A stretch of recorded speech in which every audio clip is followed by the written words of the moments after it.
Bismillahirrahmanirrahim. Assalamualaikum warahmatullahi wabarakatuh.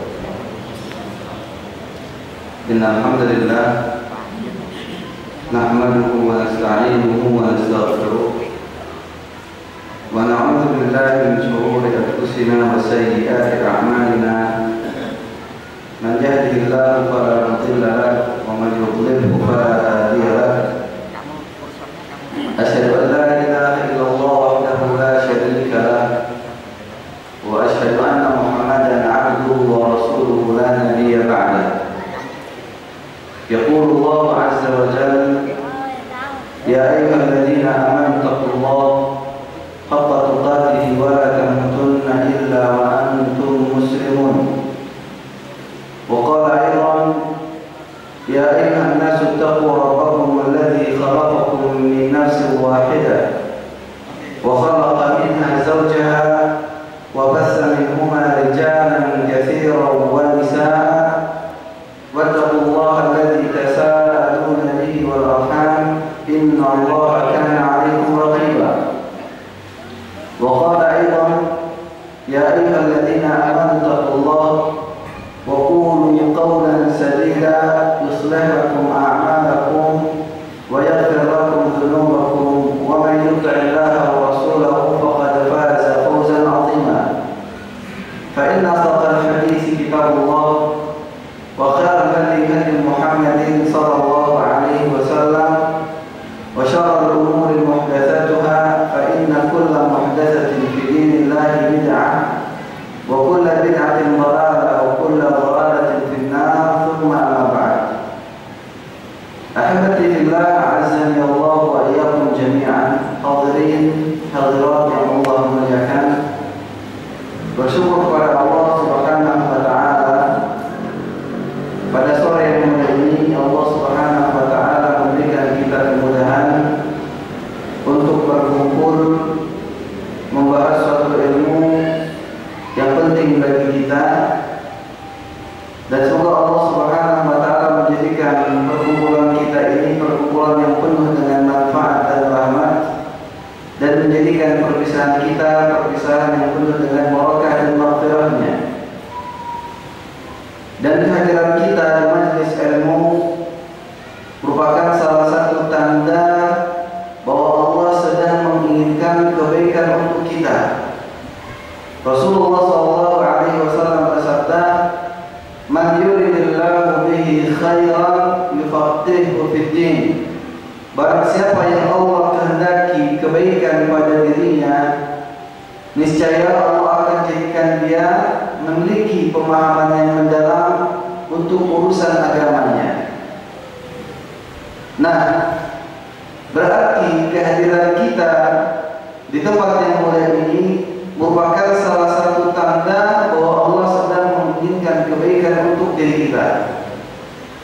Bahkan akhirullah azani Allah wa iyyakum jami'an, majelis ilmu adalah salah satu jalan tercepat untuk kita mudah menggapai surga Allah Subhanahu wa taala. Rasulullah SAW bersabda, "Man salaka tariqan yaltamisu fihi 'ilman, sahhalallahu lahu bihi tariqan ila jannah." Barang siapa yang meniti jalan menuju ilmu, maka niscaya Allah Subhanahu wa taala akan mudahkan bagi dia dengan jalan ilmu tadi untuk menuju surga Allah Subhanahu wa taala. Karena ilmu adalah modal utama kita untuk beramal. Ilmu adalah modal pertama kita untuk beramal. Dan ilmu yang bermanfaat adalah ilmu yang menghasilkan amalan. Dan amalan yang saleh adalah amalan yang dilakukan dengan diiringi ilmu. Sehingga ihfazillah azani Allah jami'an, harapan ilmu yang kita pelajari pada sore yang mulia ini bisa menjadi bekal kita untuk terus meningkatkan kualitas amalan kita.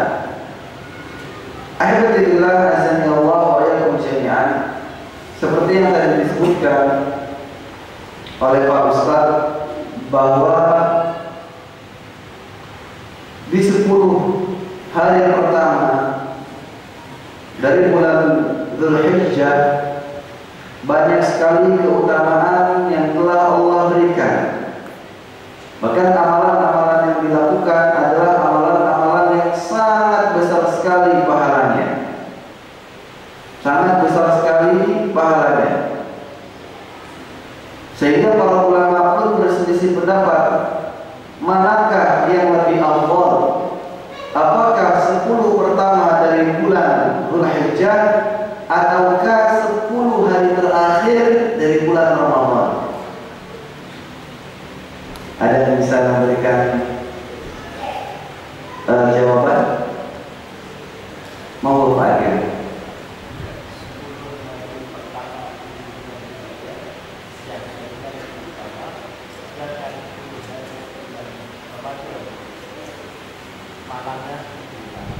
Masya Allah.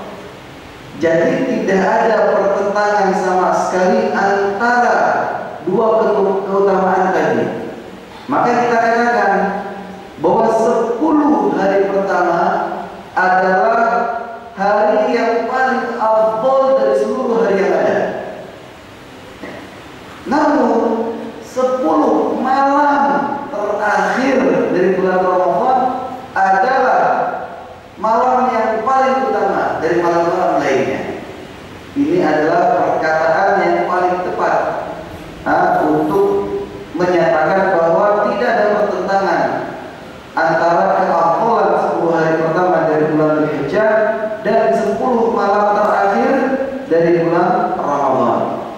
Sehingga alhamdulillah banyak sekali amalan-amalan yang bisa kita lakukan di 10 hari pertama. Di antaranya yang akan saya bahas secara mendetail adalah tentang berkurban. Tentang berkurban, atau di dalam bahasa Arab dinamakan al-udhiyah. Al-udhiyah. Kenapa dinamakan al-udhiyah? Dari kata ad-duha. Dari kata ad-duha.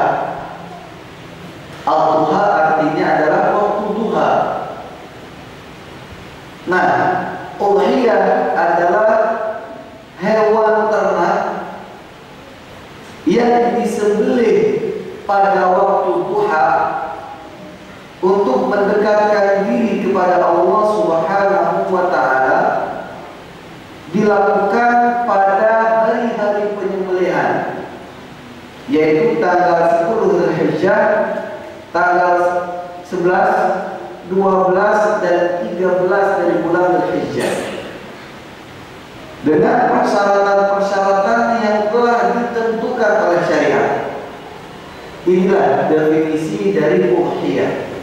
Secara bahasa diambil dari kata ad-duha, yaitu waktu duha. Kenapa dikatakan dengan waktu duha? Apa kaitannya?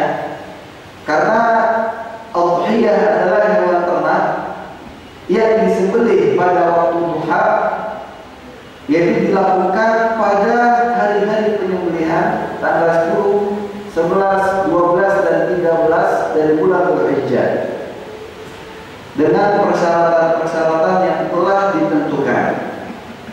Alhamdulillah, bagaimana bentuk pensyariatannya?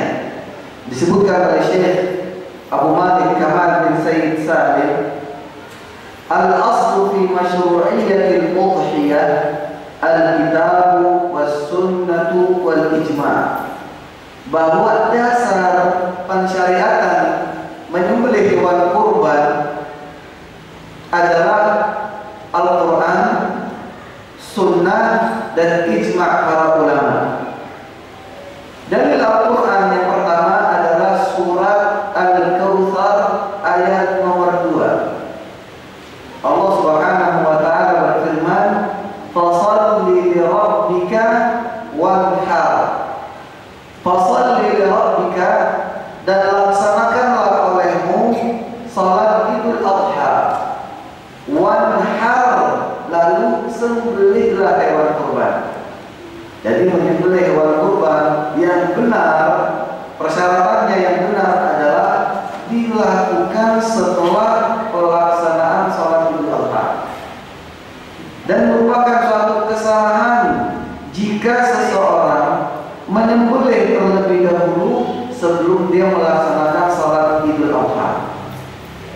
dan sembelihannya tidak sah untuk kurban, tapi sah untuk makan dia, sah untuk makannya dia sehari-hari, tapi untuk diniatkan kurban tidak sah. Kenapa? Karena persyaratan untuk dikatakan kurban adalah disembelih setelah pelaksanaan salat Idul Adha. Ini firman Allah Subhanahu wa taala dari surat Al-Kautsar ayat nomor 2. Berikutnya dalil dari sunnah tentang pensyariatan udhiyah atau berkurban.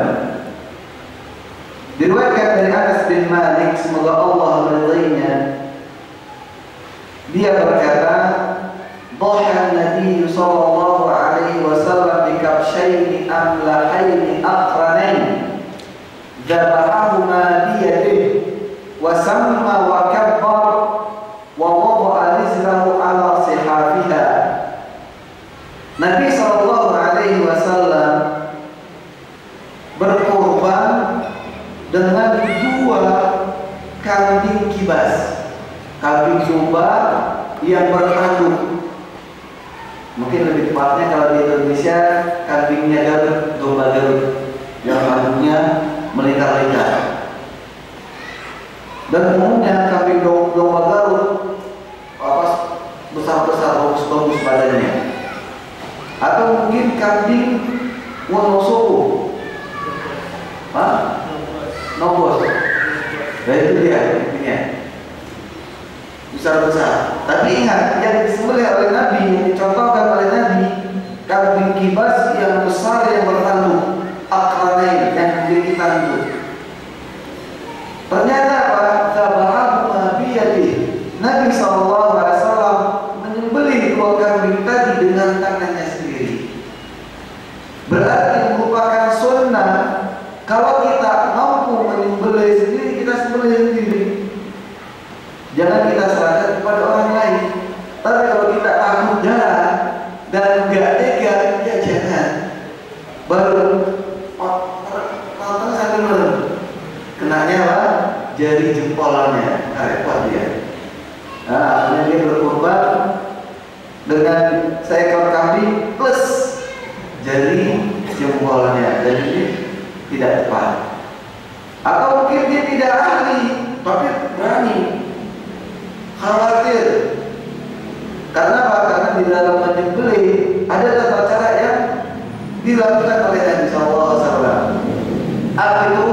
Wasamma. Beliau mengucapkan bismillah.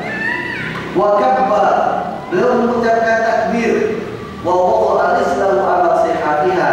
Dan beliau menekan dengan kakinya pada bagian leher kambing tersebut. Jadi pegang mulutnya, lehernya diinjak atau ditekan pakai lutut kita, baru kita ambil bagian lehernya. Dan ingat, lehernya bukan leher yang jauh dekat bagian dadanya, tapi leher dekat bagian kepalanya. Di sini. Kalau kambing ya dihitungkan persis di bagian itunya, disikat, dan harus terbungkus 3 saluran darah, saluran udara, dan saluran makan. Dan itu sebisa mungkin dengan 1 tebas, bukan baru kita lepas, jangan bisa lepas. Berarti apa? Membutuhkan pisau yang benar-benar tajam, dan juga membutuhkan keahlian. Tajam tapi ternyata salah potong, ya tetap lama. Ahli tapi pisaunya tidak tajam, ya tetap lama. Nah ini penting. Dan ini sudah dicontohkan oleh Nabi SAW dalam mengucapkan Bismillah Allahu Akbar. Bismillah Allahu Akbar. Baru kita sebut nama. Tapi kalau misalnya itu adalah untuk kita tidak perlu sebut dari kita. Tapi kalau kita nyembelihkan buat orang lain, karena ada tetangga nggak bisa nyembelih, itu kita kalau disembelihkan, sudah kita katakan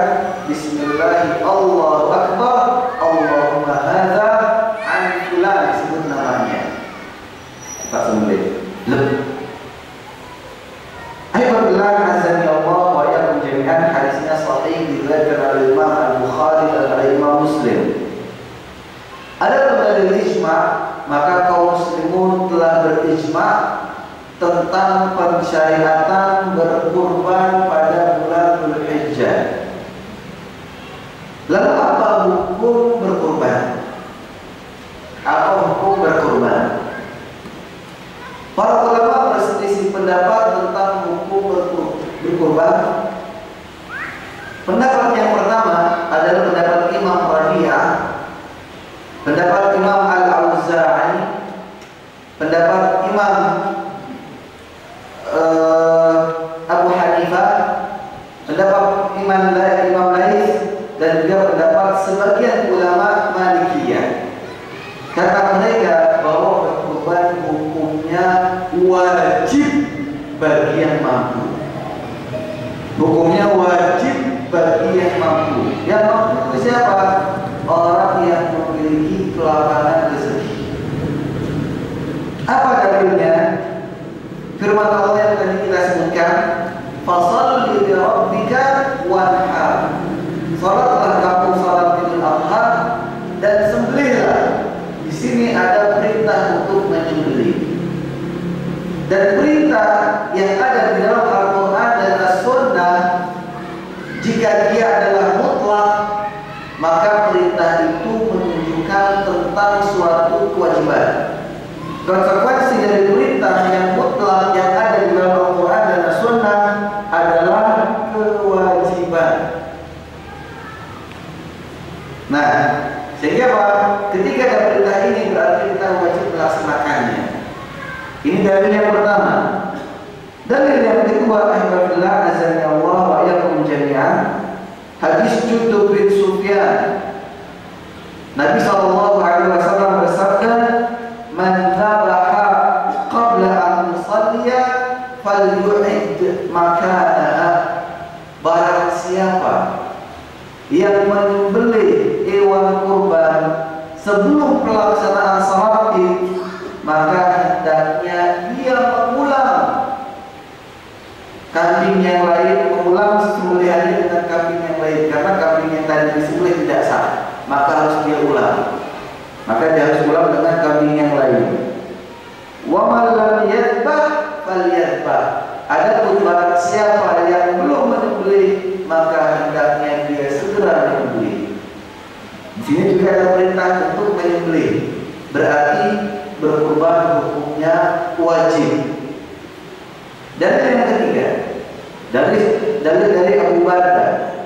Abu Burda berkata, "Ya Rasulullah, aku telah menyembelih hewan kurban sebelum aku sholat Id. Aku punya kambing yang lain tapi masih kecil, yang belum umur untuk disembelih. Terus apa yang harus aku lakukan, wahai Rasulullah?" Karena Abu Burda ketika mendengar sabda Nabi bahwa tidak sah, Abu Burda bertanya, "Aku termasuk di antara yang menyembelih hewan kurban tapi sebelum pelaksanaan sholat, berarti kan tidak sah. Untuk gantinya, aku punya kambing kecil tapi belum layak dan belum waktunya untuk dijadikan kurban. Apa yang harus aku lakukan?" Apa kata Rasulullah? "Ij'alha makanaha." Tidak apa-apa. Jadi kambing yang kecil itu sebagai pengganti kambing yang tidak sah kamu. Wala tujzi an ahadin ba'dak. Namun ini hanya berlaku untukmu saja dan tidak berlaku untuk orang setelahmu. Jadi setelah Abu Burda, tidak ada lagi orang yang datang ujuk-ujuk, "Ya Rasul, saya sama kayak Abu Burda, saya sama kayak Abu Burda." Ini dia Alhamdulillah. Ini pun juga menunjukkan bahwa Abu Burda walaupun dengan kambing kecilnya tetap disuruh mengulang sembelihannya. Kalau itu sunnah, ngapain diulang lagi sama Rasulullah? Karena itu tidak sah dan hukumnya wajib, maka harus diulang lagi. Seperti orang yang sholatnya tidak sah, sholat wajibnya tidak sah, maka dia harus mengulang lagi. Sholat zuhur, asar, maghrib, isya. Tapi kalau dia sholat tahiyat masjid tidak sah, kan nggak perlu kita suruh ulang lagi. Oh sudah cuma sunnah, kamu gak usah sholat, nggak apa-apa, cuma sunnah, gak usah sholat lagi. Kan begitu. Tapi karena sholat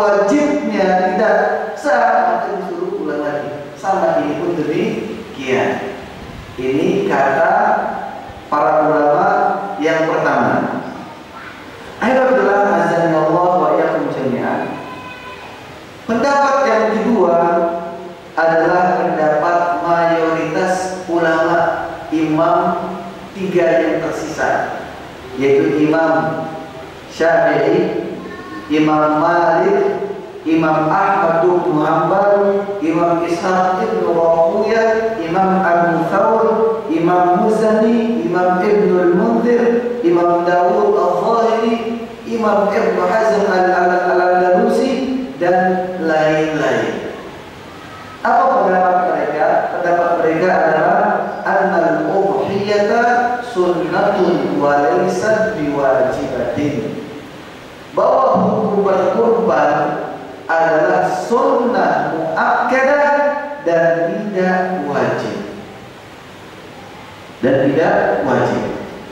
Namun sunnahnya ini adalah sunnah muakkadah, bukan sunnah yang sekedar dianjurkan, tapi sunnah muakkadah. Dan kaidah hal-hal yang diperselisihkan oleh para ulama, apakah dia wajib, apakah dia sunnah, maka jalan tengahnya adalah dia sunnah muakkadah. Seperti sholat witir, wajib apa sunnah? Maka perkataan yang paling fasal, yang paling tengah-tengah, sholat witir adalah sunnah muakkadah. Sama seperti kurban ini adalah sunnah muakkadah menurut mayoritas ulama atau jumhur ulama. Apa dalilnya? Dalilnya hadis sahih diriwayatkan oleh Imam Muslim.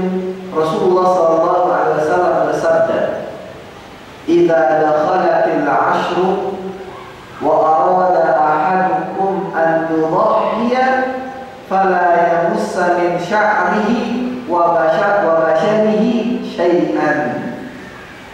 Apabila telah masuk 10 hari pertama dari bulan Dzulhijjah dan salah seorang kalian mau berkurban, maka janganlah dia mencukur dari bulu-bulu tubuhnya dan jangan dia menggunting kuku sedikit pun. Jenggot jangan dipotong, rambut jangan dipotong, bulu ketiak jangan dipotong, bulu kemaluan tidak dipotong, kuku tangan, kuku kaki pun tidak dipotong. Kalau sudah masuk 10 pertama dari bulan Dzulhijjah bagi yang mau berkorban. Dan ini salah satu ketentuan bagi orang yang berkorban. Saya bukan orang yang berkorban, tapi saya al-gojonya. Gimana Ustaz? Apakah saya juga seperti itu? Bagi para al-gojo sebagai wakil dari orang-orang yang berkorban, dia tidak perlu menghindari hal-hal yang seperti ini. Ini hanya berlaku bagi yang berkorban, walaupun bukan dia menyembelih, walaupun bukan dia menyembelih. Nah, dan ini hukumnya adalah haram. Jadi harus paham ini. Besok mungkin sudah masuk tanggal 1, kalau memang sudah ditetapkan sebagai sudah ditetapkan adanya hilal. Maka bagi yang benar-benar sudah berniat berkurban, tidak boleh mencukur dari bulu-bulu yang ada di tubuhnya dan juga kuku-kukunya. Kalau mau mencukur atau mau memotong, ya sekarang ini, ya sehari ini, sebelum datang hari besok atau lusa, tergantung dengan hilal yang ada nanti. Kalian kukunya panjang apa tidak potong? Dan biasakan setiap Jumat kita potong kuku. Biasakan setiap Jumat kita potong kuku. Dan itu adalah fadilah yang besar. Nah, di sini Nabi mengatakan wa arada ahadukum an yudhhi. Dan salah seorang kalian mau berkurban. Di sini bentuknya adalah kemauan, bukan kewajiban. Kemauan bukan kewajiban. Berarti apa? Ketika ada perintah dari Nabi SAW di dalam sebuah hadis, tapi di dalam hadis yang lain kok bentuknya adalah pilihan, maka perintah tadi dialihkan dari bentuk perintah untuk suatu kewajiban, dialihkan menjadi perintah untuk anjuran. Inilah kaidah di dalam usul fikih. Berarti apa? Perintah Nabi falyadhbah, maka sembelihlah adalah maka dianjurkan bagi dia untuk segera menyembelih. Bukan kewajiban, karena di sini bentuknya adalah anjuran. Berarti dalil-dalil perintah yang semua yang ada dialihkan seperti dalil ini. Sehingga apabila azani Allah wa yakum jami'an, ini penegasan bahwa berkurban adalah sunnah. Dalil yang lain adalah sahha 'anis sahabah al-udhiyah laysat biwajibah. Terdapat banyak asar dari para sahabat radhiyallahu alaihim ajma'in bahwa berkurban bukanlah suatu kewajiban. Walam yasih an ahad minhum, bahkan tidak ada asar yang sahih dari para sahabat yang menjelaskan bahwa kurban adalah wajib. Tidak ada asar yang sahih dari salah seorang sahabat bahwa berkurban adalah wajib.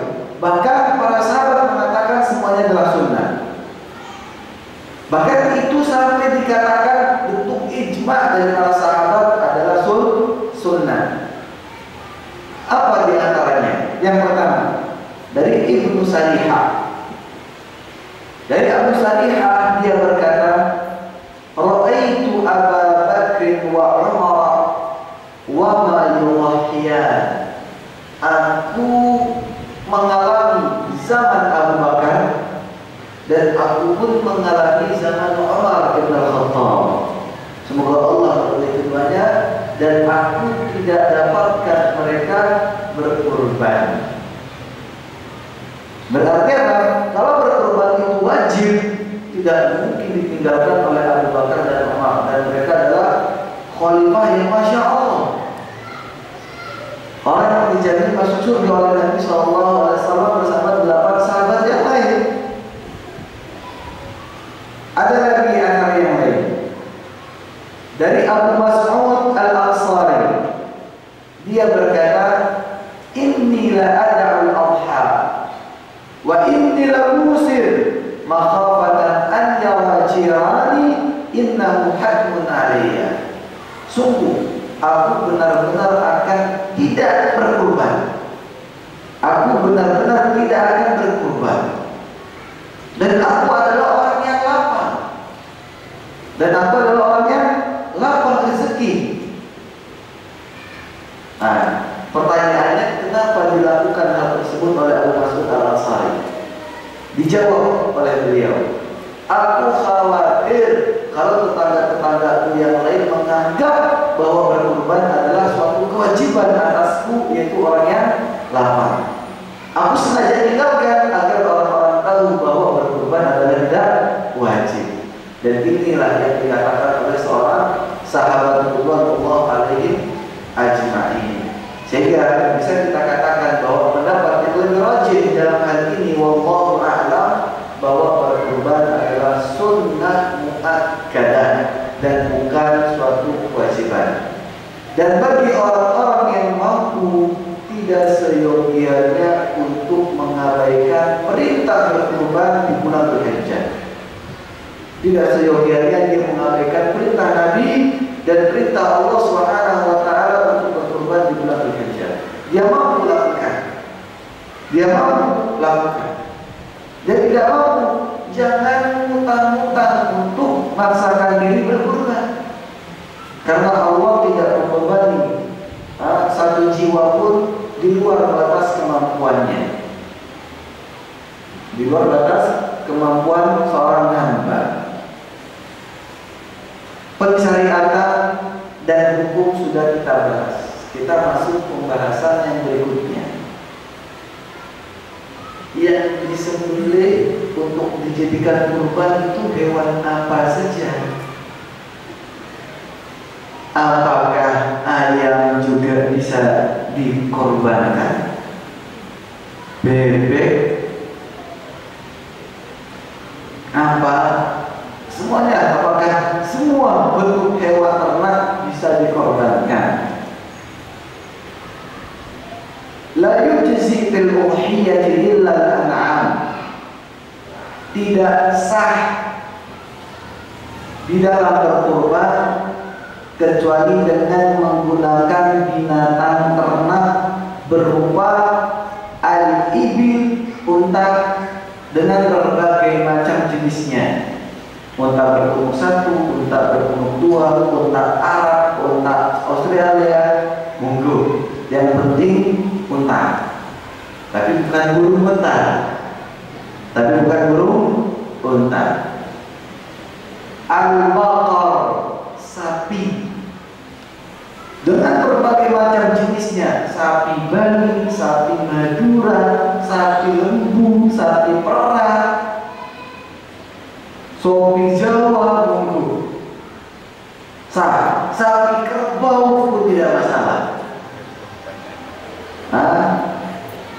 Yang penting adalah jenis sapi.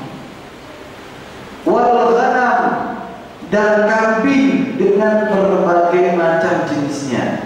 Kambing kacang, kambing Jawa, kambing Etawa, kambing kibas, kambing domba, kambing gembel, dengan segala macamnya. Ini dia. Hanya 3 macam hewan ternak ini saja. Dalilnya adalah firman Allah Subhanahu wa taala di dalam surat Al-Hajj ayat nomor 34. Liyadhkuru ismallahi ala ma razaqahum min bahimatil an'am. Agar mereka menyebut nama Allah Subhanahu wa taala atas binatang ternak yang telah Allah rezekikan kepada mereka. Yang dimaksud dengan bahimatul an'am adalah 3 binatang yang tadi kita sebutkan. Wa qad naqala jama'atun min ahli al-'ilmi al-ijma' ala anna al-udhiyah la tasihu illa biha. Dan telah terjadi ijma' dari para ulama bahwa berkurban tidaklah sah kecuali dengan 3 macam hewan yang tadi kita sebutkan. Namun ada riwayat dari Al-Imam Ibnul Mundhir dari Al-Hasan bin Salih bahwa boleh berkurban dengan sapi liar seperti bison. Sapi liar seperti bison atau kemudian seperti banteng. Wabil, dan juga boleh berkurban dengan yang sejenis biawak, hewan yang sejenis biawak. Tapi riwayat ini adalah riwayat syadzah, riwayat yang ganjil atau cacat. Riwayat yang ganjil atau cacat dan tidak dapat digunakan sebagai hujjah. Bahkan ada pendapat yang aneh lagi, yaitu pendapatnya Imam Dawud Al-Zahiri yang juga dianut oleh Imam Ibnu Hazm Al-Andalusi, bahwa boleh berkurban dengan segala macam bentuk binatang yang halal dimakan dagingnya, sampai pun burung darah, burung puyuh atau ayam puyuh,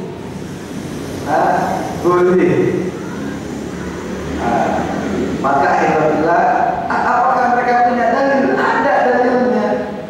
Mereka berdalil dengan hadis dari Bilal atau asar perkataan Bilal bin Rabah. Bilal pernah berkata, "Ma kuntu ubali law dhahaitu bihi." Aku tidak peduli sampai pun jika aku harus berkorban dengan ayam jago. Nah, ini dijadikan dalil oleh Ibnu Hazm Al-Andalusi, oleh Imam Dawud Al-Zahiri, bahwa berkurban pun bisa dengan unggas. Intinya dengan semua binatang yang halal dimakan dagingnya. Tapi alhamdulillah ini tidak pernah terjadi dari Bilal bin Rabah. Dan apa yang beliau ungkapkan adalah salah satu bentuk ungkapan saking inginnya beliau berkurban. Saking inginnya beliau berkurban. Jadi alhamdulillah, asal Allah menjadikan ini dia hewan-hewan yang boleh dikorbankan pada tanggal 10, 11, 12, dan 13 Dzulhijjah. Ayolah azani Allah wa iyyakum jami'an. Sekarang kita membahas apakah semua jenis sapi dan unta yang disembelih sampai pun umurnya baru 2 bulan masih pendek. Yang penting kan sapi belum cukup umur masih kecil sembelih. Ada umur-umur tertentu. Inilah yang dimaksud dengan definisi yang tadi kita sebutkan, dengan persyaratan-persyaratan yang dikhususkan, yaitu pada umur-umur tertentu. Kita bahas sapi dan unta telah ditetapkan dalam riwayat-riwayat yang sahih bahwa Nabi SAW dan para sahabat radhiyallahu alaihim ajma'in berkurban dengan sapi juga unta. Dan jumhur ulama mereka memperbolehkan untuk sapi dan unta bergabung di dalamnya sejumlah 7 orang. Iuran sapi 7 orang. Jadi kalau ada 7 orang naruh uang 3 juta, 3 juta, 3 juta, 3 juta, terkumpullah 21 juta, dapat satu sapi yang gemuk atau mungkin sedang, ukuran sedang. Dan ini sah, satu sapi untuk 7 orang. Begitu juga unta, satu unta untuk 7 orang. Tapi tentu harga unta lebih mahal, harga unta lebih mahal. Nah, apa dalilnya bahwa satu sapi boleh untuk dirembuk dengan 7 orang? Adalah hadis Jabir yang diriwayatkan oleh Imam Muslim, Imam Abu Dawud, Imam Tirmidzi dan oleh Imam Ibnu Majah. Dia berkata, "Naharna ma'a Rasulillah sallallahu alaihi wasallam amal Hudaybiyah al-budnata an sab'atin wal baqarata an sab'ah." Kami pernah menyembelih bersama Rasulullah pada tahun Hudaybiyah, itu tahun ke-7 dari bulan Dzulhijjah, satu unta untuk 7 orang dan satu sapi untuk 7 orang. Hadisnya sahih. Dalil yang kedua sama dari Jabir bin Abdullah pula. Kunna natamatta'u ma'a Rasulillah sallallahu alaihi wasallam bil umrah. Dahulu kami melakukan tamattu, haji tamattu, yaitu haji dengan melaksanakan umrah terlebih dahulu. Lalu setelah itu tahallul, dan ketika masuk tanggal 8 dari bulan Dzulhijjah sudah siap-siap lagi untuk melaksanakan haji seperti biasanya. Namanya haji tamattu. Fanadbahul baqarata an sab'ah nashtariku fiha. Lalu kami pun menyembelih 1 ekor sapi untuk 7 orang yang berumur di dalamnya. Jadi kalau misalnya ada satu keluarga memiliki kelapanan, semuanya mampu. Ada 7 keluarga bisa mampu untuk mengeluarkan 7 sapi, monggo, itu lebih bagus. Ada 7 orang nih, satu keluarga ada 7 orang, bapak, anak, sama 5 bapak, istri, suami istri sama 5 anaknya. Wah, ya banget. Bisa beli 7 sapi untuk masing-masing yang berkorban, keluarkan, itu lebih afdol. Itu lebih afdol. Tapi kalau misalnya sekadarnya, memiliki kelaparan sekadarnya, 1 sapi untuk mereka semua, monggo, ini juga tidak masalah. Apakah harus dari 1 rumah? Oh, tidak mesti harus dari 1 rumah. Bisa jadi 1 RT 7 orang atau 7 kakak di antaranya berembuk untuk 1 sapi. Silakan, tidak masalah.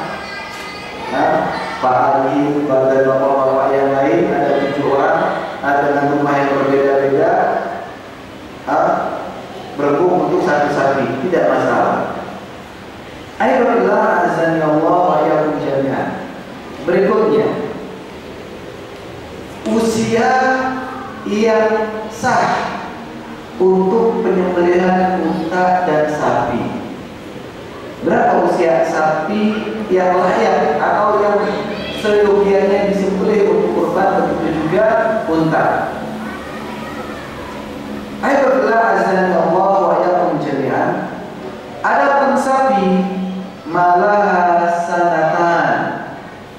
Untuk sapi adalah sapi yang sudah genap berusia 2 tahun dan masuk pada tahun ketiga. Sapi ini dinamakan sapi musinnah. Sapi ini dinamakan sapi musinnah, yaitu sapi yang sudah genap 2 tahun dan masuk pada usia tahun ketiga. Ada unta usia yang layak atau sah untuk disembelih sebagai kurban adalah matan malah khamsus sanawat. Sapi yang sudah genap berusia atau berumur 5 tahun dan sudah masuk pada tahun yang ke-6. Nah, sudah masuk pada tahun yang ke-6. Nah, berarti apa? Tidak sah sapi yang berumur 1 tahun untuk dikorbankan dan tidak sah unta yang berumur 4 tahun untuk dikorbankan. Walaupun sapinya bongsor, baru 1 tahun sudah bongsor, sudah gede banget, tetap tidak sah. Tetap tidak sah. Ada sapi yang umur 2 tahun tapi kecil kan? Kecil, malah lebih baik yang itu. Karena yang dituntut adalah sahnya. Allah tidak meminta dari kita daging dan darahnya, tapi yang Allah tuntut dari kita adalah ketakwaan untuk menerima perintah. Bukan besarnya sapi. Ketika besarnya sapi tapi tidak sesuai persyaratannya, tidak sah. Kecil tapi sudah masuk usianya, itu yang sah. Karena hakikatnya Allah tidak mengambil dari kita darah dan daging sapi yang kita sembelih, tapi yang Allah ambil dari kita adalah ketakwaan dari kita ketika kita menerima perintah. Ini dia usia sapi dan unta. Adapun kambing dan domba dan yang sejenisnya, maka hanya untuk 1 orang saja, tidak bisa iuran sekolah. Jadi ada mungkin 1 kelas 1 kambing, ya, karena di sekolah ingin mengadakan praktek berkurban, melatih anak-anaknya untuk berkurban. Akhirnya ada iuran 20.000 misalnya. Ada 30 orang, 20.000, 30 peserta, berarti kan 600, sisanya dibantu sama subsidi sama sekolah. Lalu disembelih, diniatkan sebagai kurban, tidak sah untuk kurban. Tapi untuk makanan biasa atau sedekah biasa sah, tapi untuk kurban tidak sah. Dan ini kan untuk melatih, monggo latih, tidak apa-apa. Tapi bukan diniatkan untuk berkurban, untuk melatih. Karena kan tujuannya untuk melatih, ya niatkan saja untuk melatih. Tapi sapi diarahkan bahwa hakikatnya 1 kambing itu adalah untuk 1 orang. Nah, sehingga alhamdulillah azan Allah menjaga. Syukur-syukur kalau di sekolah tadi ada tabungan kurban, ada tabungan kurban diajak, dikumpulkan wali-wali santri atau wali-wali siswa, dipahamkan bahwa di sekolah juga ada program kurban bersama yang nanti dagingnya kita akan berikan kepada fakir miskin yang ada di sekitar sekolah. Maka kami mengajak para wali untuk iuran kurban setiap bulan misalnya 100.000. Berarti kalau 10 bulan sudah terkumpul 1.200.000. Lumayan, ini bisa cari sapi ya kan? Oh, tadi tapi yang sudah masuk umur, atau mungkin 150.000 atau mungkin 200 sesuai dengan harga kambing yang beredar. Nah, sehingga ada rasa pula dari mereka yang mampu untuk dibantu. Yang mungkin tidak mampu tapi karena menyicil pun juga ada saranannya, ada medianya. Alhamdulillah, azza Allah wa iyyakum jami'an. Berikutnya, usia kambing dan domba itu berbeda untuk keabsahan dijadikan sebagai korban. Kalau kambing kacang atau kambing yang jenis kacang, kambing Jawa ya namanya ya, yang sering dikaitkan sama orang yang berjenggot itu biasanya, jenggotan kayak membeli saja, gitu kan. Tapi jangan bersedih hati. Yang tidak jenggotan kayak babi. Kasarnya loh. Kalau ada orang yang menghina, jenggotan kayak kambing, maka kita katakan cari babi yang berjenggot. Cari babi yang berjenggot. Gak ada. Kita masih lebih mulia. Disembelih masih takut.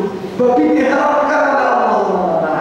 Kalau kita mau main kasar-kasaran, tapi tidak perlulah kita balas orang-orang itu dengan yang kasar-kasar. Nyantai saja. Bahkan yang terakhir kita ada mereka semakin panjang jenggot semakin kelihatan gobloknya, begitu. Wah, dia lupa bahwa berdiri ormasnya pun berjenggot. Orang yang dia agung-agungkan ahli-ahli pun berjenggot. Wali Songo yang gambarnya pun mereka punya pun juga berjenggot, panjang-panjang. Kasar sekali dia ngomong. Semakin jenggot seseorang semakin goblok, karena letaknya kecerdasan itu ada di letak. Tapi ketika seorang berjenggot maka turun di jenggot.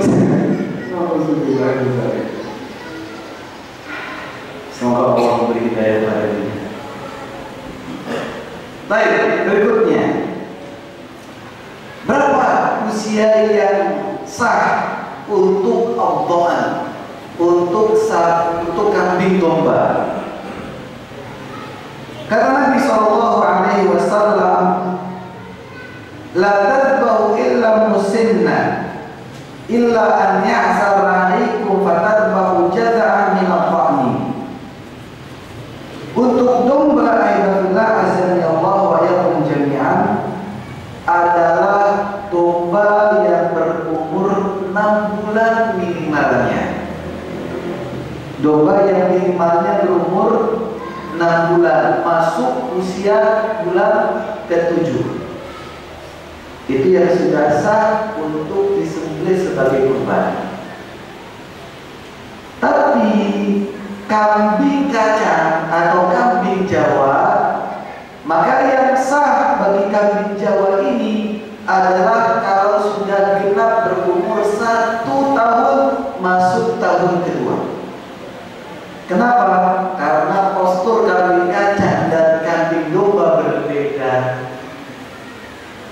Kambing domba umur 6 bulan sudah seperti posturnya seperti kambing kacang yang berumur 1 tahun. Sehingga umumnya harga kambing kacang jauh lebih mahal ketimbang kambing domba. Karena umur 1 tahun kambing domba posturnya sama seperti domba yang berumur 6 bulan. Nah, sehingga harganya lebih mahal kambing kacang ketimbang kambing domba. Kalau kambing domba yang besar itu mungkin 2,5 sampai 3. Kalau kambing kacang bisa 4 juta sampai 4 juta setengah. Saya sedang tidak jualan kambing ini, tapi saya cuma memberikan gambaran harga kambing sekarang. Tahu dari mana Ustaz? Ya saya tahu karena kemarin teman-teman sempat survei lapangan untuk memborong kambing, karena biasanya dia bisa mendapatkan kepercayaan untuk menyembelih sampai 180 kambing dan sekian belas sapi. Nah, yang senang siapa? Ustadznya, santri-santrinya senang, ustadz-ustadznya senang, ya penjualnya juga senang. Alhamdulillah, azan ya Allah wa iyyakum jami'an. Kita sudah selesai dari usia unta, sapi dan kambing. Dan kita sudah selesai pula bahwa kambing baik itu domba ataupun kacang, maka kambing tersebut hanya untuk satu peserta. Adapun unta dan sapi boleh untuk berembuk atau berserikat padanya 7 peserta. Seperti yang sudah tadi kita sebutkan. Sekarang kita akan membahas tentang aib-aib yang terdapat pada hewan kurban. Aib pada hewan kurban ada 3 macam.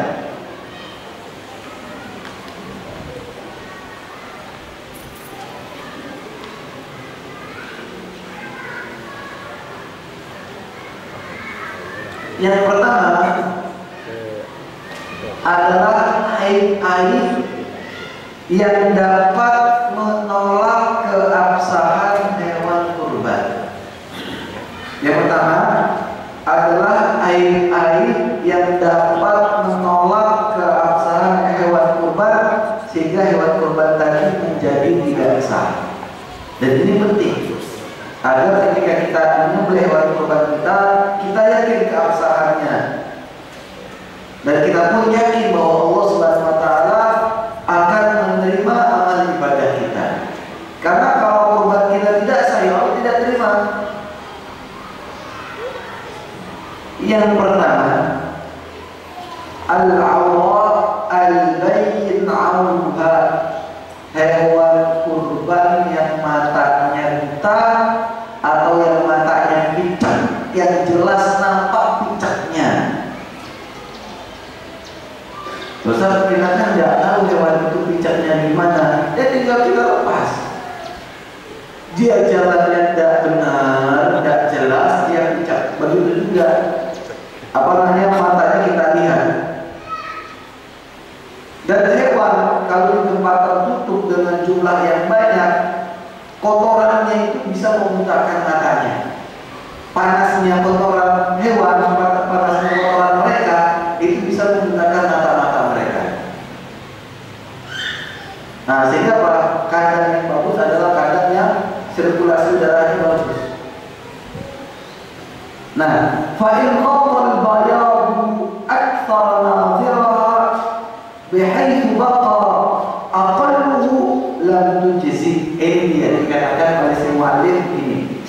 Apabila bagian putih mata telah menutupi kornea, bagian hitam itu sudah tertutup bagian yang putih oleh bagian yang putih dan tersisa sedikit saja, maka hal itu sudah dikatakan pincang dan tidak sah untuk dikorbankan. Begitu juga hewan yang jelas-jelas buta, pincang saja tidak sah, apalagi buta.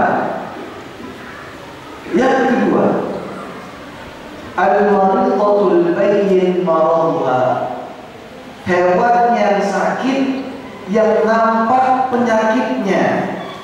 Fa in kana maraduha khafifan ajza, kalau sakitnya itu sakit yang biasa-biasa saja, maka tetap sah untuk dikorbankan. Tapi kalau sakitnya parah sampai dia benar-benar melemah, maka tidak sah untuk dikorbankan. Ini dia. Yang ketiga, aib yang ketiga atau cacat yang ketiga, al-arja'ul bayyin 'arjuha, yang pincang, hewan kurban yang pincang yang nampak kepincangannya, maqtu'ah atau maksura, baik kakinya itu yang potong buntung kakinya, atau maksura, atau yang kakinya itu pecah tulangnya atau patah tulangnya, maka ini tidak sah untuk dikurbankan. Yang pincang saja, kakinya utuh, tapi dia pincang, itu tidak sah untuk dikurbankan. Nah, berbeda kalau kita membelinya dalam keadaan normal, sehat walafiat, dan kita maksudnya cuma beli satu itu. Qadarullah, kita taruh misalnya di suatu tempat, cuma kita nggak tahu penempatannya seperti apa, banyak dan membutakan matanya. Nah, udara itu membutakan matanya sampai benar-benar matanya itu putih. Udah gitu, ketika kita pasarin keseleo dan pekor, wajib. Ada para ulama yang mengatakan tetap sah karena dibeli dalam keadaan sehat walafiat. Tapi kalau sengaja belinya yang itu untuk dikurbankan, maka tidak sah.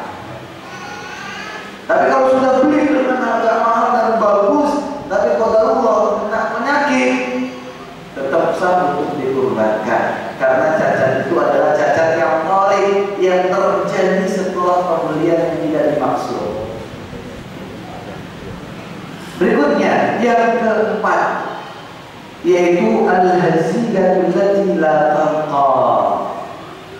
Hewan ternak yang terlalu kurus, yang tidak dapat disentuh bagian dagingnya.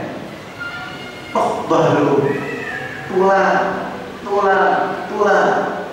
Wah, unta, sapi atau kambing yang seperti ini, sampai sumsumnya saja pun kosong, saking kurusnya, ini tidak layak untuk dikurbankan.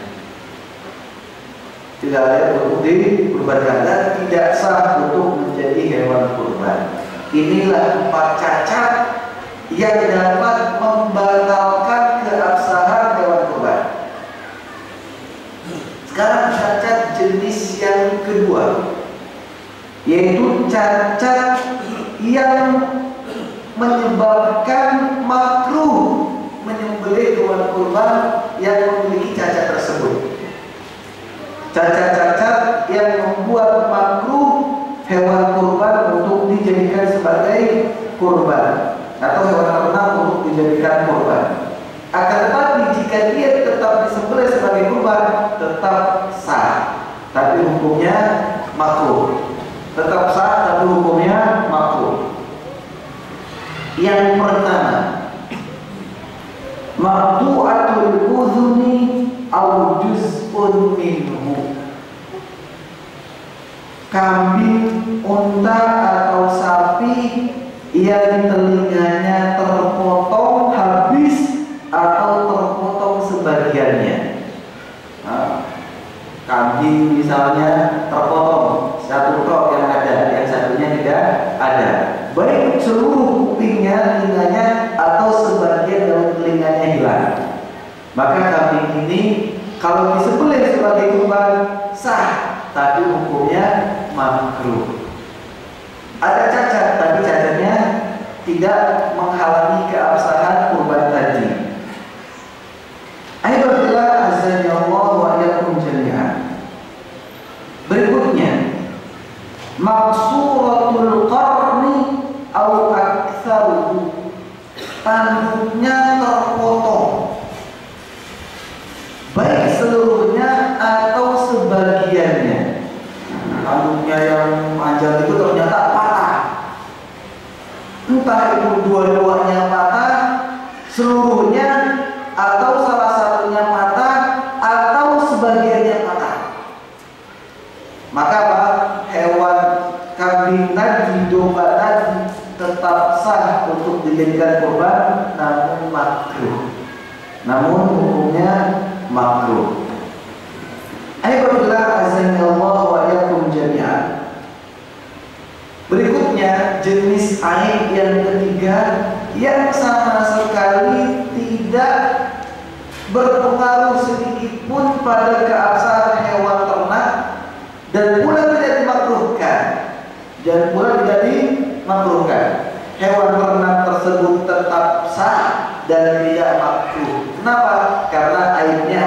aib yang normal, aib yang biasa. Apa itu?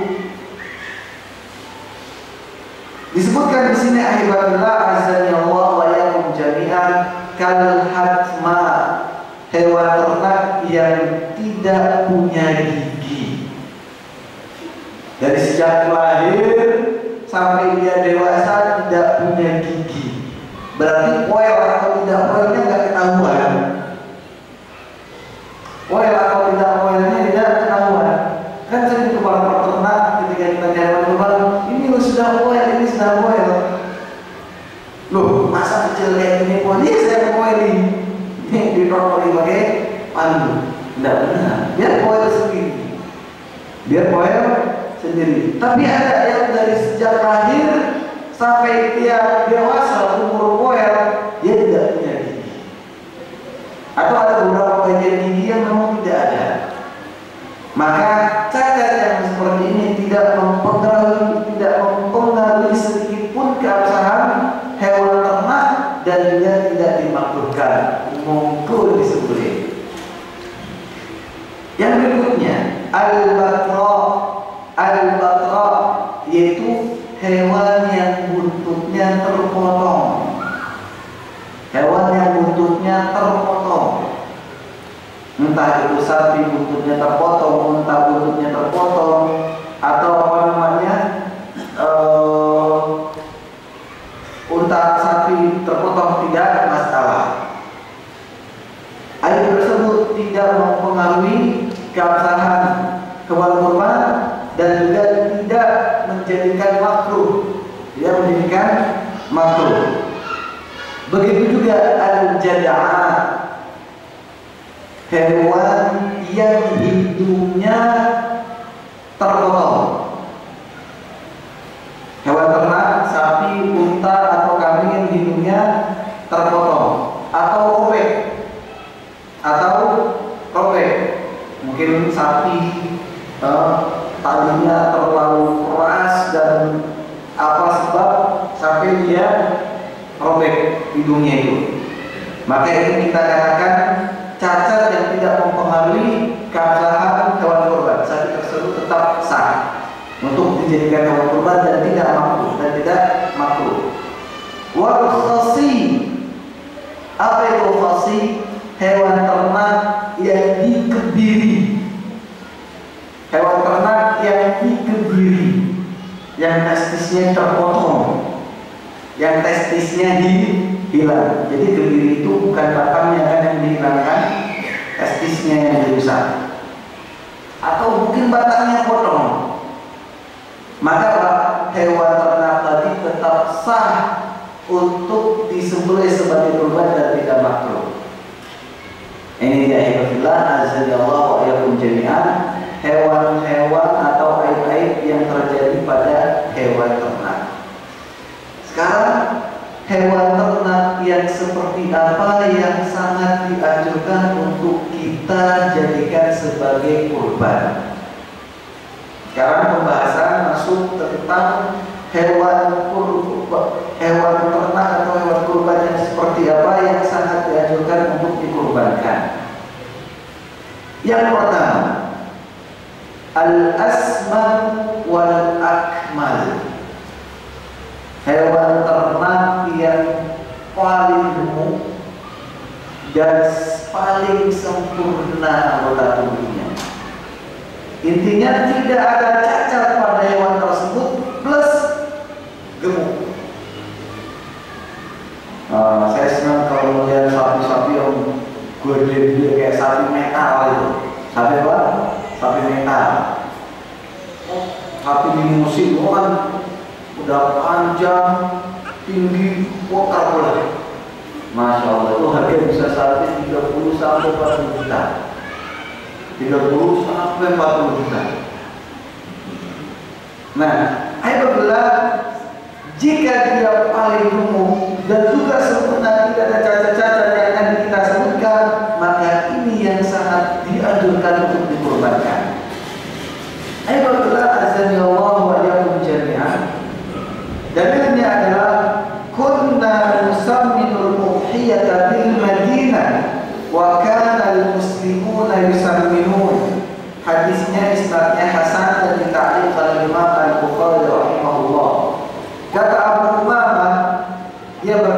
dahulu kami selalu menggemukkan hewan-hewan ternak untuk udhiyah, untuk dikurbankan ketika kami berada di Madinah. Dan kaum muslimun ketika itu pun umumnya menggemukkan hewan-hewan ternak yang tidak dijadikan kurban. Digemukkan, bukan malah dikuruskan, digemukkan untuk mendapatkan fadilah yang besar. Berikutnya, yang kedua, al-afdal fil an'am, yang paling kita sukai dari binatang ternak yang kita miliki. Kalau kita punya binatang ternak, yang paling bagus di antaranya gemuk itu iya, sempurna tidak ada cacat itu iya, dan dia pun termasuk yang paling bagus yang kita miliki. Ini pula yang paling afdal untuk dikurbankan. Alhamdulillah, azanillah wa yakum jami'an. Kita lihat di sini kata Nabi SAW dalam hadis yang sahih riwayat Bukhari Muslim, man ihtasala yaumal jum'ah, barang siapa yang mandi pada hari Jumat, ghusl janabah, seperti mandi junub, seperti tata cara mandi junub, thumma rahat, lalu dia kembali pulang dari pelaksanaan salat Jumat, faka'annama qarraba badana, maka seakan-akan dia telah berkurban dengan seekor unta. Wa man raha fi sa'ati tsaniyah, dan barang siapa yang tiba di masjid pada waktu kedua, faka'annama qarraba baqarah, maka seakan-akan dia telah berkurban dengan seekor sapi.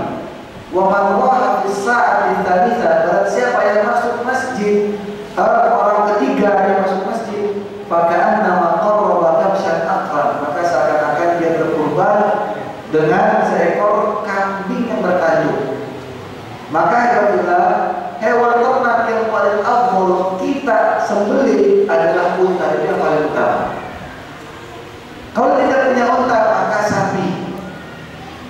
Saya mampunya patungan untuk satu sapi 7 orang, tidak masalah, itu yang lebih afdal. Tapi kemahalan Ustaz, saya mampunya cuma 2 juta, sedangkan iuran 3 juta. Maka cari kambing. Tapi usahakan cari kambing yang bertanduk, walaupun tanduknya kecil. Walaupun tanduknya kecil, karena tanduk yang mutar-mutar seperti sapi domba garut mahal, juta. Yang buat diadu malah itu kan, biasa buat diadu domba garut itu. Sehingga alhamdulillah, Allah wa yakum jami'an. Maka kalau kita bisa dengan yang lebih afdal, kenapa kita cari yang tidak afdal? Usahakan cari yang lebih afdal. Kalau kita selama kita mampu, saat saya dibilang sok kaya, nanti saat malulah. Dia ketimbang saya bilang sok kaya, dengan pakai kambing saja, ketimbang saya pakai sapi. Ingat, meninggalkan satu amalan karena takut riya, berarti dia sudah jatuh pada riya. Meninggalkan satu amalan karena takut dibilang riya, maka dia sudah riya. Karena belum tentu orang mau memperhatikan dia. Biasa saja. Jangan kegeeran. Siapa bilang kalau antum nyembelih sapi, orang-orang bilang, wih, hebat, wih, riya. Siapa bilang? Belum tentu. Malah bisa jadi dengan kalian kita ini menyembelih sapi, orang-orang kaya yang lain pun tergugah untuk melakukan hal yang sama. Maka kita sudah membuka satu pintu kebaikan, memberikan contoh yang terbaik. Nah, ini ibadillah, azanillah wa yakum jami'an. Sifat yang ketiga untuk hewan ternak yang paling afdal kita jadikan hewan kurban, al-baydha, yang warnanya putih. Nah, berarti sapi yang warnanya putih yang bagus. Saat kalau warnanya hitam putih kayak sapi perah susu itu, iya sapi nggak apa-apa. Karena itu jenis yang kedua, itu malah afro yang belang. Maksudnya belang itu bukan goreng-goreng ya, tapi apa? Yang dua warna, yang afro. Jadi sapi warna putih itu yang paling utama. Kalau tidak ada sapi yang warna putih dan hitam, dua warna, atau coklat dan hitam, yang pentingnya dua warna. Kalau tidak ada thumma sauda, maka pilih yang berwarna hitam. Lebih banyak sapi yang berwarna hitam. Nah, begitu juga pada domba dan kambing. Kalau domba kan banyak yang putih, banyak yang berwarna putih. Nah, bahkan Nabi SAW pernah melakukan penyembelihan domba yang melihat dengan warna hitam. Jadi umumnya kulitnya itu apa? Putih, bulunya putih, tapi kedua matanya hitam, mulutnya hitam, kaki tangannya pun hitam. Bukan kaki tangannya, kaki-kakinya pun hitam. Mas, nampaknya senyum-senyum terus ini, segar sekali nampaknya. Nah, jadi seperti itu, berjalan dengan hitam, makan dengan hitam, melihat dengan hitam. Berarti apa? Itulah apa? Kambing domba yang pernah disembelih oleh Rasulullah SAW. Nampak indah sekali, nampak bagus. Tapi kalau ganteng atau tidak gantengnya kan kita tidak tahu. Itu masuk dalam dunia kambing. Ayo. Dhaha bikabsyaini amlahain. Nabi pernah berkurban dengan dua kambing kibas amlah yang putih bersih. Benar-benar putih bersih. Nah, ini dia. Maka kalau kita bisa dapat kambing domba yang putih, alhamdulillah. Kalau belang banget ya tidak masalah. Mau gimana lagi? Nah, yang terakhir, sifat yang terakhir, at-tadhiyatu bil-dzakari afdal min at-tadhiyati bil-untha. Berkurban dengan hewan ternak yang jantan itu lebih afdal daripada berkorban dengan hewan ternak yang betina. Nah, ini dia, lebih afdal.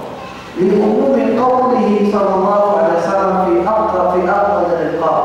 Karena keumuman sabda Nabi sallallahu alaihi wasallam tentang binatang yang lebih bagus untuk disembelih. Kata Nabi, aghlaha tsamanan, yang paling mahal harganya, wa anfasaha, yang paling bernilai, inda ahliha, bagi si pemiliknya. Dan umumnya pejantan lebih disukai oleh orang-orang, dan dagingnya itu lebih manis ketimbang daging hewan betina. Dagingnya yang betina. Tapi kalau misalnya pejantan mahal banget, dengan harga yang sama dia dapat betina dengan badan yang lebih besar, dengan postur yang lebih besar, dan dia melihat bahwa manfaatnya lebih nyata untuk fakir miskin, maka tidak masalah jika dia menyembelih dengan yang betina. Karena menyembelih dengan yang jantan bentuknya adalah afdoliyah, bukan kewajiban. Alhamdulillah, azani Allah wa yaumi jami'an. Pembahasan yang paling terakhir di sini adalah tadi yang sempat saya singgung, bagi seorang mudhaffi, bagi seorang yang telah bertekad bahkan sudah membeli hewan kurban untuk dia kurbankan untuk dirinya sendiri, maka dia tidak boleh untuk memotong bulu-bulu yang ada pada tubuhnya, tidak boleh memotong kuku, baik kuku jari tangannya ataupun jari kakinya.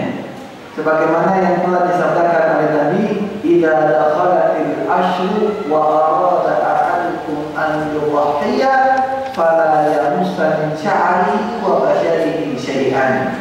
Apabila telah masuk 10 hari pertama dari bulan Dzulhijjah dan salah seorang dari kalian hendak atau mau berkurban, maka janganlah dia sentuh bulu-bulu yang ada pada tubuhnya, dan juga janganlah dia memotong kukunya sedikit jangan disentuh, biarkan seperti itu saja. Nah, alhamdulillah, memang para ulama berselisih pendapat apakah itu bentuknya haram atau makruh. Nah, ada yang mengatakan itu adalah larangan, itu adalah untuk pengharaman. Larangan yang ada tadi, janganlah dia menyentuh bulunya dan juga kukunya sedikit pun. Ada para ulama yang mengatakan itu adalah untuk pengharaman. Di antaranya adalah pendapat Imam Sa'id bin Musayyib, Imam Rabi'ah, Imam Ahmad bin Hanbal, Imam Ishaq bin Rahuyah, Imam Dawud al-Zahiri, dan beberapa ulama dari pengikut mazhab Syafi'i. Mereka mengatakan haram hukumnya. Tapi jumhur ulama mengatakan itu tidak haram, tapi makruh. Tapi makruh. Siapa saja? Imam Malik, Imam Syafi'i, dan para pengikutnya, mereka berpendapat bahwa itu makruh. Sehingga jika ada orang yang benar-benar harus memotong kukunya karena dia lupa dan sudah terlalu panjang, monggo dipotong. Tapi itu makruh. Kalau ternyata bulu kemaluannya sangat sudah lama tidak dipotong dan sangat mengganggu sekali, potong. Tapi itu makruh. Bulu ketiaknya sudah gondrong, potong. Tapi itu makruh. Nah, sehingga ikhwanullah azanallah wa iyyakum jami'an, ini sangat penting untuk kita perhatikan bagi yang sedang berkorban. Terus kalau kita dandan di 10 hari pertama dari bulan Dzulhijjah, bagaimana Ustaz? Bagi yang hendak menyembelih atau tidak? Wa ajma'u ala annahu la yahrum alaihi libas wa tin. Tidak haram bagi yang mau menyembelih kurban, baik dia sebagai mudhohi orang yang berkurban atau sebagai al-bojo, tidak haram untuk memakai pakaian yang bagus dan tidak haram pula untuk memakai wewangian. Nah, ini dia ihbabillah. Walaupun ada dari mazhab yang ganjil atau pendapat yang cacat mengatakan bahwa orang yang hendak menyembelih kondisinya sama seperti orang yang sedang berihram, sampai pun memakai pakaian yang bagus dan memakai minyak wangi pun haram. Tapi ini pendapat yang sangat lemah. Wallahu a'lam bishawab. Saya alhamdulillah azan Allah berjami'an. Saya buka sesi tanya jawab sampai jam berapa ya? Ada jam berapa? Kurang 10. Jam kurang 10. Sampai jam kurang 10 berarti masih ada kurang lebih sekitar 20 menit. Hal-hal yang mungkin perlu dipertanyakan dan belum dibahas, kami persilahkan, semoga saya bisa menjawabnya nanti. Ada pembahasan misalnya tentang waktu penyembelihan sampai kapan dan dimulai dari kapan dan sampai kapan misalnya, terus tempat penyembelihan seperti apa, lalu bolehkah memanfaatkan dari daging kurban dari orang yang berbuah yang berapa yang berkurban, terus berapa bagiannya dan bagaimana, monggo dipertanyakan. Kalau saya bahas, saya akan bahas. Tapi mungkin ada pertanyaan-pertanyaan yang disampaikan, kami persilakan.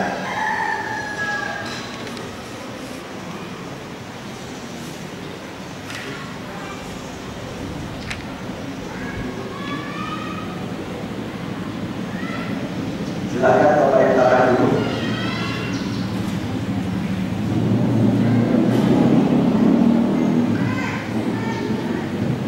Terima kasih. Ustaz mau tanya tentang kulit biasanya yang terjadi di masyarakat itu dijual. Nah, itu hukumnya bagaimana?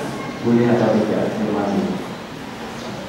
Baik, alhamdulillah wassalatu wassalamu ala Rasulillah wa ala alihi wa sahbihi ajma'in.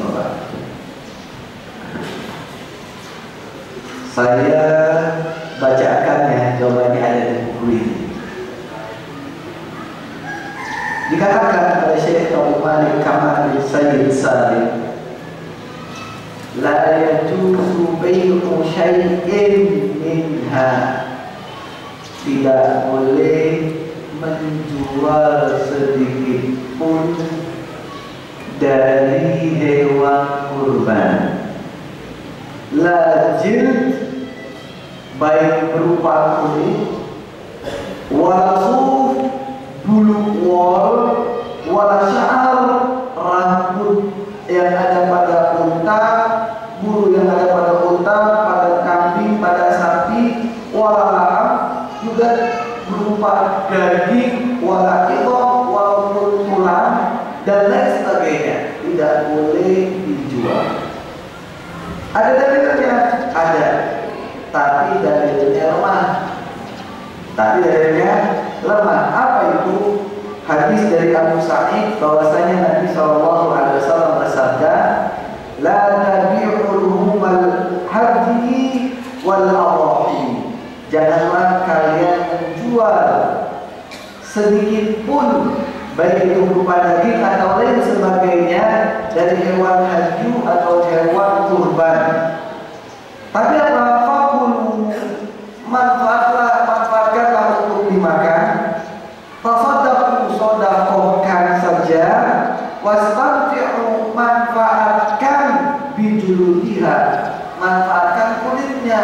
Wala tabi'uha, dan jangan dijual. Nah, kita lihat.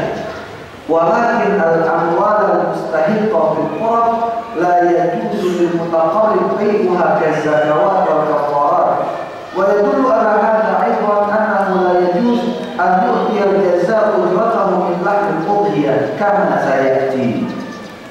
Wa hadha madhhab Syafi'i wa Ahmad wa qala Abu Hanifah yabi'u ma sya'a minha wa yatasaddaq bi thamanihi wal adhar adahu. Akan tetapi umumnya harta-harta yang mestinya dijadikan barang sedekah yang hendak diberikan kepada orang-orang, seyogianya tidak dijual belikan, sampai pun kulitnya, sampai pun tulang-tulang sapi, walaupun lemak, walaupun jeruan. Karena jeruan bisa buat makan lele, ya kan? Jeruan kambing lalu dijual 5.000 sampai 7.000. Kalau ada 100 kambing, lumayan 7 juta. Bisa dapat 2 kambing atau 3 kambing lagi buat makan panitia. Nah, ini seperti itu penjualannya. Pernah itu ada seperti itu. Atau kulit sapi. Satu kulit sapi mungkin bisa laku 100 sampai 300.000 tergantung kondisinya nanti. Kalau ada 10 sapi berarti 3 juta. Bisa dapat 1 kambing buat makan panitia. Atau buat fee panitia. Nah, yang seperti ini dikatakan hukumnya haram oleh siapa? Oleh Imam Syafi'i, oleh Imam Ahmad.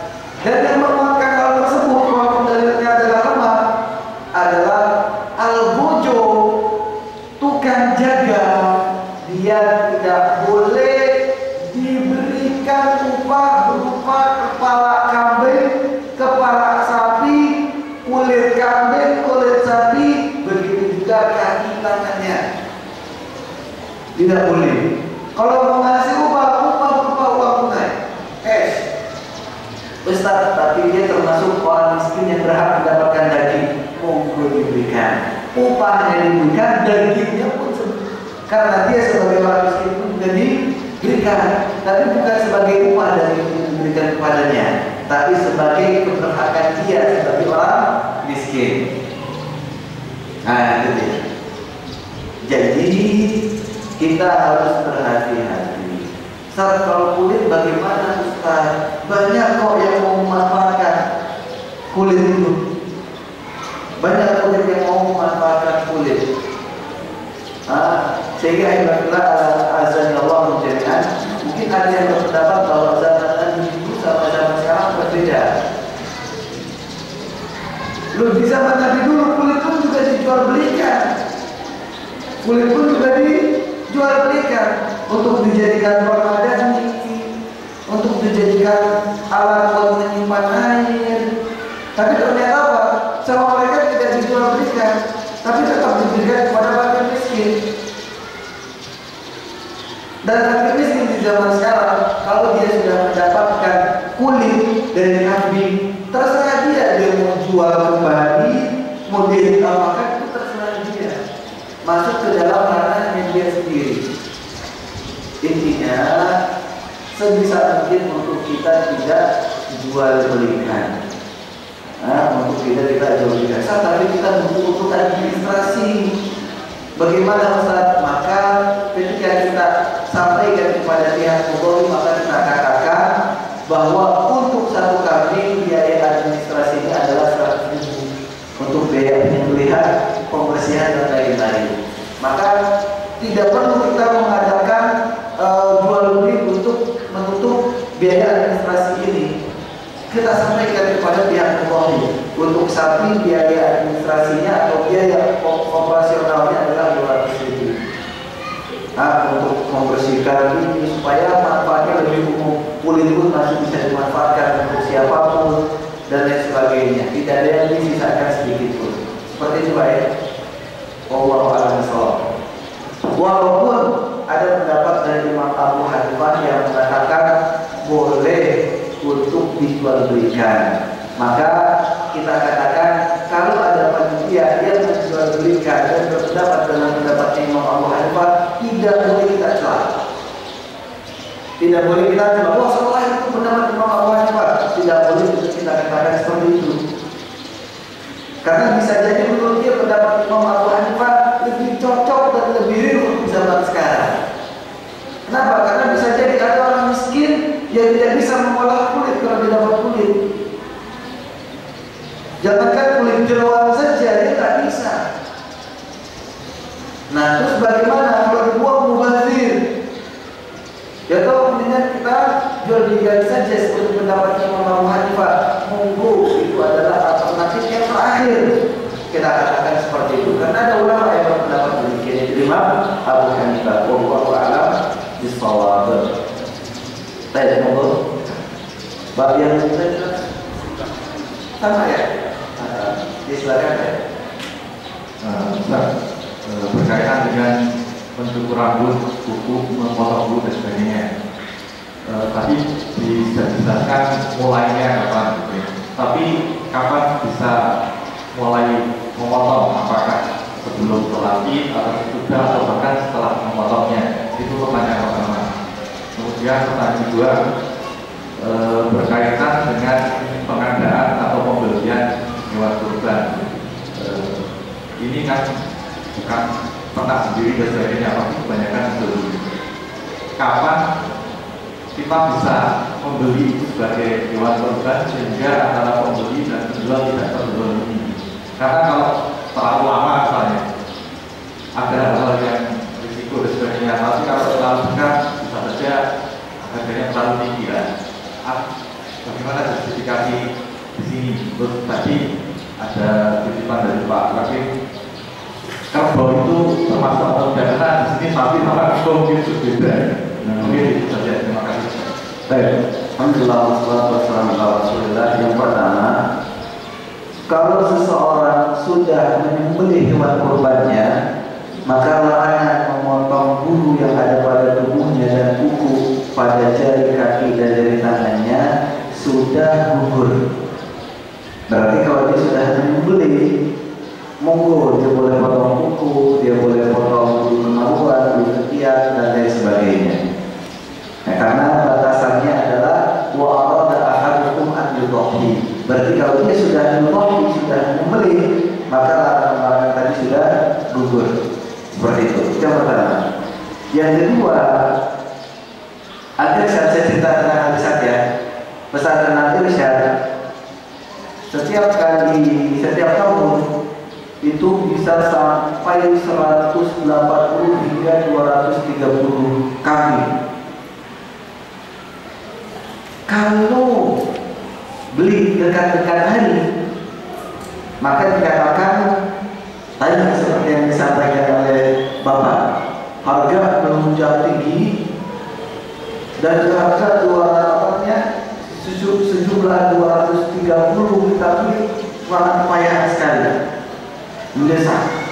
Karena orang kan berburu untuk mendapatkan hewan kurban yang terbagus. Bisa jadi kita dapat yang ecek-ecek karena sudah diambil sama banyak orang.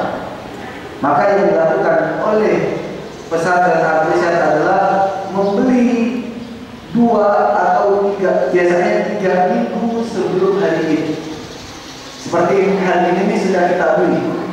1 minggu sebelum kemarin itu sudah kita beli. Terus bagaimana?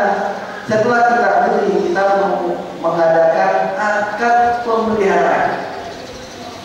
Kita mengadakan akad pemeliharaan. Di antara salah satu perjanjian dari akad pemeliharaan adalah dia memberikan makanan, kita yang bayar makanan tersebut, gitu ya. Kalau terjadi cacat yang tidak wajar atau kematian yang tidak wajar disebabkan karena kelalaian, maka mengganti barang, mengganti hewan ternak. Nah, tapi kalau misalnya karena alam, karena misalnya hujan lebat, banjir, terus mematikan beberapa ini, maka kita sudah mendapatkan pahala dari pembelian tadi. Seperti yang tadi saya sampaikan. Nah, ini dia, ini yang sudah kita jadikan rencanakan. Nah, kapan pengirimannya? Pengirimannya adalah 1 minggu sebelum hari H. Jadi datang beberapa kali pengiriman. Dan kita sudah siapkan kandangnya. Nah, jadi ada kandang kandang pembukaan dan kandang eksekusi. Itu di Al-Irsyad, alhamdulillah kita punya lahan kagetan. Nah, lahan kagetan yang sebenarnya dipakai buat lapangan, tapi tiba-tiba untuk hari-hari itu ya dipakai buat kandang. Nah, ini dalam jumlah yang besar. Kalau dalam jumlah yang kecil, itu bagaimana untuk melihat masalahnya saja. Nah, tinggal akad bagaimana antum dengan pihak yang keluar. Nah, itu Pak ya. Sudah ya. Saya di sini ada pertanyaan. Ada yang ngomong akikoh dulu baru kurban. Apakah itu ada dalilnya? Usia kurang lebih 45 tahun. Kurban dulu baru akikah. Akikah dulu baru kurban. Perkara yang diperselisihkan. Maka alhamdulillah azza wa jalla di sini dikatakan usia kurang lebih 45 tahun. Kalau usia sudah masuk dalam kurang lebih 45 tahun, para ulama berselisih pendapat apakah dia masih dikenakan kewajiban akikah atau sunnah muakkadah bagi dia untuk berakikah atau tidak. Kalau kurban dia umur 1 tahun, 2 tahun, 3 tahun, sampai umur 70 tahun, bahkan sampai dia mau meninggal dunia, kewajiban kurban itu tetap utuh. Atau bagi ulama-ulama yang mengatakan kurban itu wajib, atau kesunahan kurban itu tetap utuh, tidak berubah. Maka berkurban dulu itu yang lebih tepat. Sedangkan akikoh kalau sudah berumur tua, ada ulama yang mengatakan itu sudah gugur.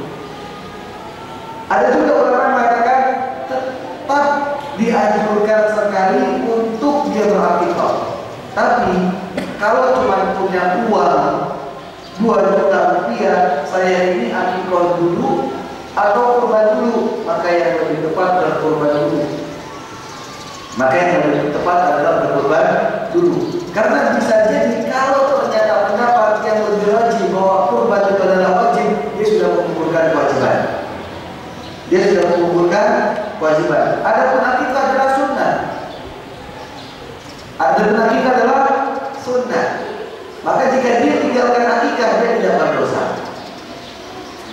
Ini dia yang berdosa.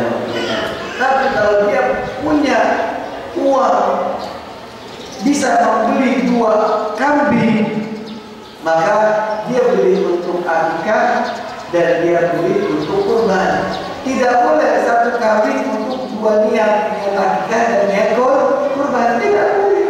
Satu kali pukul untuk dua kambing, tidak boleh. Beda, karena akikah adalah ibadah independen dan kurban adalah ibadah independen yang berdiri masing-masingnya sendiri-sendiri. Seperti itu Pak ya. Nah, seperti itu Mbak. Sudah azan ya? Monggo diazankan. Kita tutup atau gimana? Kita tutup. Subhanallah wa bihamdihi asyhadu an la ilaha illa anta astaghfiruka